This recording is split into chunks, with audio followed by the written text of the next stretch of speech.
theory, Vauxhall's Mokka Electric ticks a lot of boxes, especially in this usefully updated form. Small, fashionable SUVs are the market's primary growth area at present, and of course everyone's talking about EVs. This one gets even trendier looks and a smarter cabin, plus, as before, proven underpinnings and a drivetrain claiming up to 250 miles of range. It's the sort of electric model that ought to find a ready audience. This car doesn't feel quite as urgent away from rest as its Corsa electric showroom stablemate, but it's not slow, with 62 miles an hour from rest taking 9 seconds. As before, this model shares nearly all the same mechanicals you'll find in that EV Super Mini, though the usual single-speed auto transmission is now solely mated to the CMP platform's largest available 54 kilowatt-hour long-range battery. This offers a range of 250 miles, a big jump from the 209-mile figure of the Mokka E we tried back in 2021.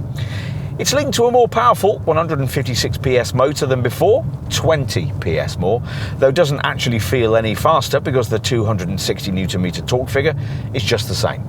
0 to 62 miles an hour is rated at 9 seconds, but in place of the near 130 mile an hour top speed of a petrol-powered Mokka, the flat-out figure here is just 93 miles an hour. Still, when was the last time you drove at 93 miles an hour? Perhaps you better not answer that. This is a cleaner, more appealing take on the second generation Mokka, but you might need a long stare and a quick reference to the old car to realise just why. Here at the side, the update changes are minor. A black design strip now runs from the A-pillars above the side windows, with another running across the lower door surfaces to the rear. The main visual changes made as part of this update are at the front here, where a new cut line below the blacked-out visor grille has been added. The LED headlamps also gain a more distinctive 3 lighting block signature, plus chrome has been dispensed with, and there's a redesigned front bumper.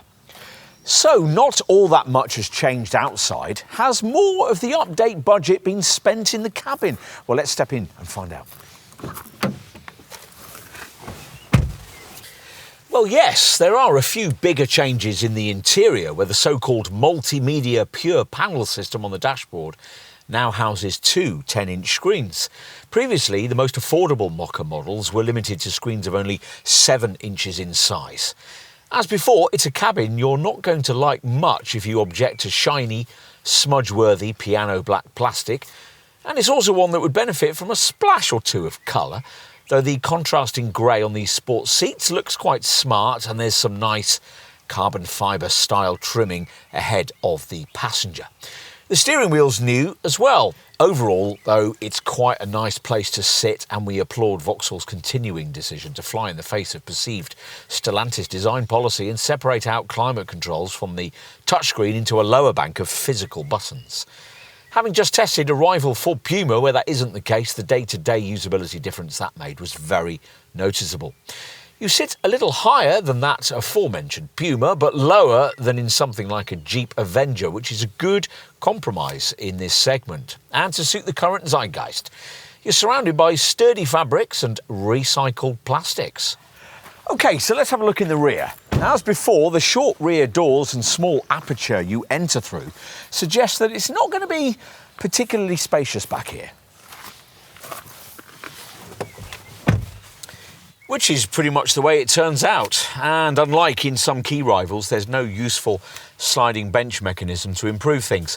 Legroom for adults would be OK on a short to medium length journey, but you wouldn't really want to be back here for much longer than that. It'll probably be fine for children though, unless they object to the upwardly sloping window line, which particularly on models with tinted rear windows might leave some kids feeling a bit claustrophobic. Right, to the loading area now. With everything open, there's a usefully large aperture, but quite a high lip, and a 350 litre capacity figure that's a hefty 110 litres less than you'd get in the brand's cheaper Frontera SUV model.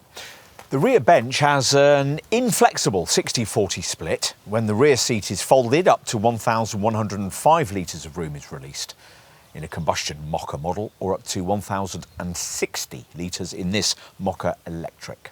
The Mokka Electric model's powertrain can support most domestic charging standards as well as most commercially offered DC rapid charging systems. It has support for up to 3-phase 11 kilowatt charging in AC mode for home use, and a modest 100 kilowatt DC capability is standard, allowing the car to be replenished at a DC public charging point to 80% capacity in 30 minutes.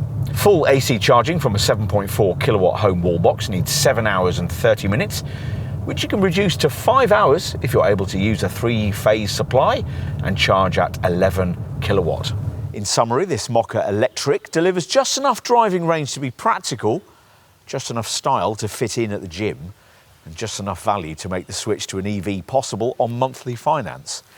Just enough of everything then for Vauxhall to get more of a toehold in this very important sector.